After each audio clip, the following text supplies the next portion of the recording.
Hello everyone, welcome back to my channel Subrata Gita লাইফস্টাইলের নতুন একটা ভিডিওর সাথে তোমাদের সবাইকে অনেক অনেক স্বাগত জানাচ্ছি।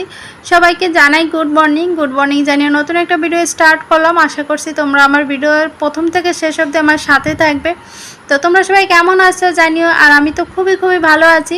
সকালবেলা ঘুম থেকে উঠলাম, বাইরে সুন্দর দেখলাম বাতাস, সাথে হচ্ছে ঝলমলিয়ে রোদ উঠেছে। তো তখনই আমার মাথায় আসলো, তো এই প্রকৃতিটা উপভোগ করার জন্য আমাকে ছাদে যেতে হবে। তো তাড়াতাড়ি করে ছাদে চলে আসলাম, আর তোমাদের সাথেও দেখো একটু একটু করে শেয়ার করে দিচ্ছি। আশা করছি তোমাদেরও খুব ভালো লাগবে। ভিডিওর শুরুতে যদি এরকম আকাশ বাতাস প্রকৃতি দিয়ে শুরু করা যায়, তাহলে দেখবে সকাল থেকে মনটা বেশ ভালো থাকে। মন মেজাজ ভালো থাকলে সারাটা দিন তোমার ভালো কাটবে, এটা আমি বিশ্বাস করি। তো এখানে দেখো ছাদে চলে এসেছি। ছাদে এসে দেখলাম দুটো কুমড়ো ফুল ফুটেছে। তো সেখান থেকে আর কি ভিডিওটা শুরু করলাম। তারপরে দেখলাম আবার নয়নতারা গাছে ফুল ফুটেছে, অপরাজিতা ফুল ফুটেছে। আবার দেখো কত সুন্দর একটা আমের মুকুল হয়েছে, এত সুন্দর লাগছে। আর সাথে হচ্ছে বাতাস, মিষ্টি মিষ্টি বাতাস, মিষ্টি মিষ্টি রোদ, সব কিছু মিলে একদম অন্যরকম পরিবেশ তৈরি হয়ে গেছে। তো সকাল থেকে যেহেতু ছাদ থেকে ভিডিওটা শুরু করলাম, আমার তো বেশ ভালো লাগছে। তো তোমাদের কেমন লাগছে তোমরা একটু কমেন্ট করে জানিও। তো এই জিনিসটা বাসায় থাকলে তো মিস করতাম, তো তার জন্য করে তড়িঘড়ি করে ছাদে চলে আসলাম। আর সকালবেলা করে দেখবে ছাদে আসলে না পুরো আকাশটা দেখা যায়, চারিপাশের পরিবেশটা দেখা যায়, এমনিতে মনটা ভালো হয়ে যায়। বাড়িতে থাকলে যেরকমটা হয়, আর আমরা তো যেহেতু বাসা বাড়িতে থাকি, এক রুমের ভিতর আটকা থাকি, চারিদিকে কিছুই দেখতে পাই না। এক পাশে আকাশ দেখি, এক পাশে গাছপালা দেখি, এক পাশে বিল্ডিং দেখি, সব কিছু ক্লিয়ার দেখা যায় না আর কি। যেটা ছাদে আসলে পরে পুরো খোলা আকাশের মাঝখানে দাঁড়িয়ে দেখা যায়। তো যাই হোক, অনেক বকবক করে ফেললাম। আর এখানে দেখো নিয়ে এসেছি। তো গতকালকে পাপোশগুলো ধুয়ে আমি বারান্দাতে রেখে দিয়েছিলাম, যাতে করে জলটা ভালো করে ঝরে যায়। আর সকালবেলা তো জানি প্রতিদিন করে এত সুন্দর রোদ ওঠে, সকালবেলা যদি দিই না তাহলে একদিনের ভিতরে আমার পাপোশগুলো শুকিয়ে যাবে। তো তার জন্য করে দেখো পাপোশগুলো নিয়ে ছাদে চলে আসলাম। জলটাও ঝরে গেছে, একটু বুদ্ধি খাটিয়ে কাজটা করলাম। আর যদি আমি সকালবেলা ধুয়ে ছাদে দিয়ে যেতাম আর কি, তাহলে আজকে শুকাতো না। তো রাত্রেবেলা দিয়ে রেখেছিলাম, জলটা ঝরে গেছে, সকালবেলা করে ছাদে দিয়ে গেলাম। আর এখন বিকাল অবধি থাকবে ছাদে, যতটা রোদ পায় পাক, তাড়াতাড়ি করে শুকিয়ে গেলে হলো আর কি। তো এখানে দেখো দুটো কুমড়ো ফুল হয়েছিল, ফুল দুটো তুলে নিলাম। তুলতে ইচ্ছা করছিল না একদমই, এত সুন্দর দেখতে লাগছিল। আর সাথে বাতাসে এত সুন্দর দোল দিচ্ছিল, এতটা ভালো লাগছে গাছগুলো দেখে। তো অনেকটা সময় থাকলাম ছাদের উপর, যেহেতু মেয়ে ছিল বাসায় ঘুমাচ্ছিল, বর ঘুমাচ্ছে। তো সকালবেলা তো অতটা তাড়া নেই যে উঠে রান্নাবান্না করতে হবে, আবার অফিস যাবে, খাবার দিতে হবে।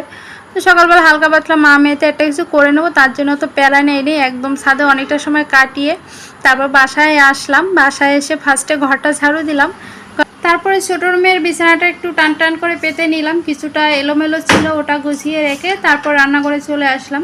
আর রান্নাঘরে এসে পেছনে দেখো থালা বাসন জমেছিল, আর গতকালকে রাতে না আমার ধোয়া হয়নি, তো তার জন্য করে এই সকালবেলা করে মেজে নিলাম। মেজে নিয়ে এখন সুন্দর করে ধুয়ে নিচ্ছি। দেওয়ার পরে আর কি রান্নাবান্না হবে, তারপর সেটা তোমরা পরেই দেখতে পাবে। চলো ফ্রেশ হয়ে আসি।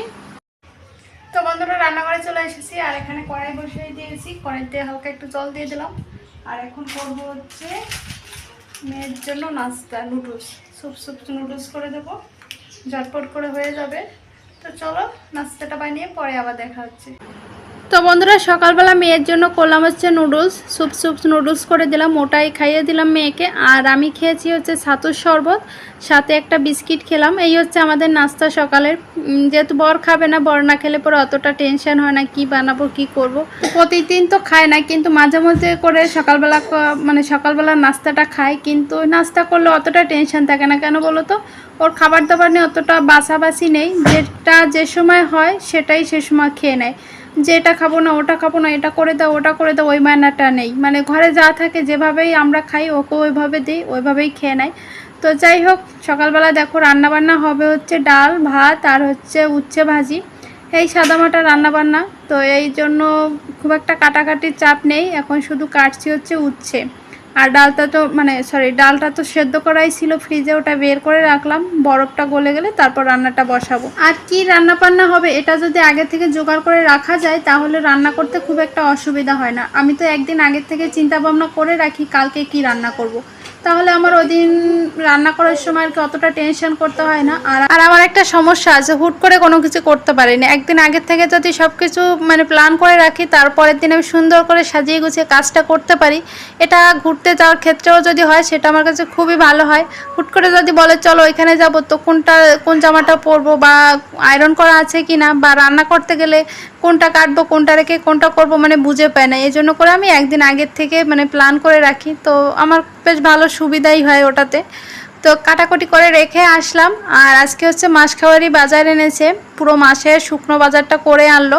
তো বেশ ভালোই হলো আমার, কারণ কি ঘরে যদি সমস্ত বাজারঘাট সাজিয়ে গুছিয়ে রাখা যায়, তাহলে খুব একটা সমস্যা থাকে না। শুধু কাঁচা বাজার, সবজি বাজার বাসায় আনবে, রান্না করবো, ব্যাস, ঝামেলাই নেই, কোনো টেনশন থাকে না যে আমার ঘরে এটা নেই, আমার ঘরে ওটা নেই। ওই একটা বাড়তি টেনশনটা কাজ করে না। তো দেখো অনেক বাজারই এনেছে এখানে, সমস্ত বাজারগুলো আমি ডাব্বার ভিতর ভরে রাখবো আর কি গুছিয়ে। আর এখানে এনেছে কি ভরছি এটা আমি বকবক করতে করতে ভুলেই গেছি, জিরা। তো জিরা এনেছে, জিরা রেখে দিলাম। জিরা একদমই শেষ হয়ে গেছিলো, তো পুরো মাসেরটা নিয়ে আসলো। আর এইখানটায় দেখো 4-5টা ভীম সাবান এনেছে, 4টা বা 5টা। তো আনলো, আমি কৌটার ভিতর রেখে দিলাম। বাইরে রাখলে আমার মেয়ে আবার কোথা থেকে কোথায় সরিয়ে রাখবে, তার ঠিক থাকবে না। আর সাথে এনেছে একটা হুইলের মানে গুঁড়ো আর কি, প্যাকেট। তো কিছুটা পরিমাণে মানে আছে এখনও। তো এটা এখন ভাঙবো না, এটা কয়েকদিন পর ভাঙা হবে। বাকি যেটা আছে ওটা শেষ হওয়ার পরে তারপর ভরে রাখবো। আর এনেছে 1 কেজি পেঁয়াজ। পেঁয়াজ আনতে বলেছিলাম হাফ কেজি, কারণ কি ঘরে অনেকগুলো রয়েছে। তো হাফ কেজি আনলে মোটামুটি আমার পুরো মাছটা আমি ঠিকঠাক মতো চালিয়ে নিতে পারবো। আর রসুনও আনতে বলেছিলাম কম করে, রসুনও বেশি করে নিয়ে এসেছে। আমার বরকে যদি বলি 1 কেজি, ও আনবে 1.5 কেজি। মানে এই জন্য একটু কমায় কমায় বলি, তাও বাড়িয়ে নিয়ে এসে, মানে ওর একটা অভ্যাস, সেটা কম কিনতে পারে না। যাই হোক, এখানে আনা হয়েছে নুডলস। একটা নুডলস আনা হয়েছিল গতকালকে, তো সকালবেলা করে দেখো একটা খাওয়া হয়ে গেছে। ওখান থেকে বের করেই মেয়েকে করে দিলাম। তো বেশ সকালে ভালোই হলো, শর্টকাটের ভিতর করে দিয়েছি নুডলসটা থাকাতে। তা নাহলে আমার একটা টেনশন থাকতো কি মানে কি করব, কি দিয়ে কি নাস্তা দেবো ওকে। তো মেয়েকে দিতে গেলেও একটু চিন্তা ভাবনা করে দিতে হয়। তো যাই হোক, অনেক বাজারে আনা হয়েছে। আর এখানটায় আনা হয়েছে হচ্ছে আটা। প্রায় আমাদের আনে প্যাকেটের যে আটাগুলো হয় না, ওইগুলো। তো ওইগুলোতে আনলেন পরে আমার সুবিধা হয় না, একসাথে পরে এই যে দেখো 3-4 কেজি নিয়ে এসেছে, অনেক দিন চলে যাবে, অনেক দিন। আটা তো আমরা সকালবেলা করে একটু রুটি খাই, বা অনেক সময় কাশ্মীরি বানাই, বা পিঠা পায়েস, মানে পিঠা পায়েস তো খাওয়া যায় না, সরি ভুলভাল বকছি। যাই হোক, পিঠা খাওয়া হয় আর কি, তেলে ভাজা যে পিঠাগুলো হয়। তো তার জন্য বেশি করে এনে রাখলাম, ঘরে থাকলে যখন মন চায় তখন খেতে পারবো। মোটামুটি করে বেশ ভালোই হলো। আর এটুকু রেখে দিলাম, এটুকু হচ্ছে দিদিকে দেব, কারণ কি দিদির থেকে আনা হয়েছিল, তো দিদিকে দেবো, এর জন্য রেখে দিলাম আলাদা করে। তো এখানে সমস্ত কিছু গুছিয়ে রাখবো, ঘরে একদম গুছিয়ে সুন্দর করে রেখে দেব, তাহলে আমার কোনো ঝামেলাই থাকবে না। তো আর এখানে বাজার গোছাতে এসে আমার আরেকটা কথা মনে পড়লো, একদম নতুন নতুন যে আমার যখন সংসার হয়েছিল, তখন আমার বড় এরকম টুকটুক করে সমস্ত বাজার একসাথে করে দিত। তো মাঝে অনেক দিন বাদ গেছে, তো এখন আবার নতুন করে তো সমস্ত বাজারগুলো গুছিয়ে নিয়েছি। আর জানো তো, আমার এই বাজারগুলো একসাথে করলে পরে বেশ সুবিধা হয়। কেন বলো তো, ওই একসাথে বাজার করলে পরে আমার হিসাব থাকে যে এই বাজারগুলো করা হয়েছে, এটা আমাকে পুরো 1 মাস টানতে হবে। আর তাছাড়া যদি ভেঙে ভেঙে করি না, শেষ হয়ে যায় তাড়াতাড়ি, আবার আনতে হয়। তার থেকে একসাথে করলাম, আমার একটা হিসাব থাকে যে এই মাসটা পুরোটা এটা যে আমাকে চালাতে হবে, ওই টেনশনটা মাথায় কাজ করে। তো এরকম আমি প্রথম যখন সংসার পেতেছিলাম, তখন এগুলো ভীষণভাবে করা হতো। আর ওই সময় না আমাকে খাবারগুলো ওইভাবে খেতে হতো। কিভাবে বলো তো, ওই রান্না করতাম, একদিন নিরামিষ, একদিন ডিম, একদিন ডাল, একদিন মাছ, একদিন মাংস, এভাবে করতাম। তো এখন একটু অন্যরকম হয়ে গেছে। তো এখন আবার নতুন করে শুরু করলাম, এভাবে প্রতি মাসে বাজারটা এভাবেই করব, তাহলে আমার একটা হিসাব থাকবে। আর পুরো মাসের শেষে তোমাদেরও জানাবো, দেখা যাক আমি পারলাম কিনা, যে এতটা বাজার করা হলো, এটা দিয়ে আমি পুরো মাসটা টানতে পারলাম কিনা। তো চলো, এদিকে দেখো আমি ঘরটাও ঝাড়ু দিয়ে নিয়েছি, ঝাড়ু দিয়ে ঘরটাও মুছে নিলাম। আর আজকে তেনা দিয়ে ঘরটা মুছলাম, তো আমার বেশ সুবিধা হলো। এটাতে পুরো কোনাকানি সমস্তটা ভালো করে পরিষ্কার করা যায় মপের থেকে। তো পরিষ্কার করে নিয়েছি। আর এদিকে দেখো আমার বর রেডি হয়ে গেছে, এখন ডিউটিতে যাবে। ও ডিউটিতে গেলে পরে আমি স্নান করতে যাব, স্নান করে এসে তারপর খাওয়া দাওয়াটা করব। তো এখন তো কটা বাজে জানো তো, এখন বাজে ঠিক বলতে পারবো না, মনে পড়ছে না ঠিক। তো এই 1:30টার মতো বাজে আর কি, আনুমানিক বলে দিলাম। যাই হোক, তো চলো ভিডিওটার সাথে থেকো, আশা করছি। তো গুড ইভিনিং বন্ধুরা, তো এখন সময় হচ্ছে 6টা বাজে। আর ওই দেখো সোনামা খেলা করছে ওখানে বসে বসে। ছাদে আসলাম, আর দুপুরবেলা ঘুমিয়েছিলাম, ঘুম থেকে উঠে চা খেলাম, ফ্রেশ হলাম, ঘরটা ঝাড়ু দিয়ে তারপর ছাদে আসলাম। আর এখন শাক তুলবো। আর এদিকে দেখো ঘুড়ি উঠছে আকাশে, তোমাদের দেখাচ্ছি দাঁড়াও। আর পাপোশগুলো না শুকিয়ে গেছে, এগুলো তুলে নেবো এখন। ওই দেখো ঘুড়ি উঠছে, এখানে 2টো ঘুড়ি ছিল, একটা কেটে গেছে হয়তো বা, একটা আছে এখন। টুকটুক টুকটুক করে উঠছে এক। আর এই পাশে দেখো চাঁদ উঠে গেছে, সূর্য ডুবতে না ডুবতে চাঁদ উঠে গেছে, এদিকে দেখো। আর এইখানটায় দেখো একটা পাহাড়ের মতো লাগছে। সন্ধ্যা যেহেতু হয়ে গেছে, অন্ধকার অন্ধকার লাগছে। ওই উঠছে 2টো ঘুড়ি, একটা দেখা যাচ্ছে ক্যামেরাতে, আরেকটা দেখা যাচ্ছে না। আর এইখান থেকে কটা পাতা নেব, দুপুরবেলা করে ডাল রান্না করা হয়েছে, তো ডালের সাথে না ঠিকঠাক মানে বড়া ভাজার মতো কিছু ছিল না। আর ডালটা খেয়ে একদমই মজা পাইনি, তো তার জন্য ভাবলাম এখন কটা পাতা নিয়ে যাব, রাত্রেবেলা করে বড়া ভাজবো, ডালের সাথে খাবো। আর ডালের সাথে এমন একটা অভ্যাস হয়ে গেছে, ডালের সাথে মানে বড়া না হলে ঠিকঠাক যেন ডালটা মজে না আর কি। আর এই পুঁই ডাঁটাটাও কাটবো, তো এটা পরে কাটবো, আগে শাকটা তুলে নিই। কটা তুলেছি আর কটা তোলা হয়ে গেছে আগে। এই দেখো আমার পাতাগুলো তোলা হয়ে গেছে, আর এখন গাছগুলোতে একটু জল দিয়ে দেবো, তারপর বাসায় যাবো, সন্ধ্যা হয়ে গেছে প্রায়। তো চলো ভিডিওটার সাথে থেকো। তো বন্ধুরা বাসায় এসে সন্ধ্যা দিয়ে নিলাম, আর এখন দেখো কি কি শাক তুলে আনলাম নিজেদের ছোট্ট বাগান থেকে, তো সেটাই তোমাদের সাথে শেয়ার করব, এজন্য চলে আসলাম। দেখো এখানে একটা পুঁই ডাঁটা মানে কেটেছি, এটা দিয়ে একটা ঘ্যাট করব। বাসায় 3-4 পদের সবজি আছে, অল্প অল্প করে রেখে দিয়েছি, তো তার সাথে দিয়ে এটা একটা ঘ্যাট সবজি করা হবে।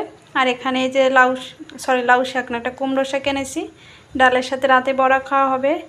আর এখানটায় আছে হচ্ছে উচ্ছে পাতা বললাম তো, হ্যাঁ ঠিকই বলেছি।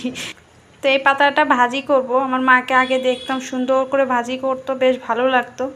তো আজকে পাতাগুলো পেয়ে ভাবছি রান্না করবো ভাবেই আর কি, ভাজি করব। তো চলো। আর ভাবতে পারো যে পাতা পোতা দেখিয়ে কি লাভ হচ্ছে, মানে কি মজা পাচ্ছে। তো মজাটা হচ্ছে এটাই, যেহেতু বাসা বাড়িতে থেকে এটুকু শাক পাতা পাচ্ছি, এটাই অনেক। ফলের থেকে শাক পাতা খেতে পারছি, এটাই অনেক, এতেই আমরা অনেক খুশি। টুকটাক 1-2টো খেতে পারছি, এটাই বেশ ভালো লাগে। সব থেকে বড় ব্যাপার হচ্ছে নিজে হাতে যখন একটা গাছ লাগানো হয়, সেখান থেকে অল্প পরিমাণে ফল হোক, অল্প পরিমাণে শাকসবজি হোক, সেটা খাওয়া যে কি আনন্দ, সেটা বলে বোঝাবার মতো নয়। তো চলো ভিডিওটা এখানে শেষ করে দিই। Good night.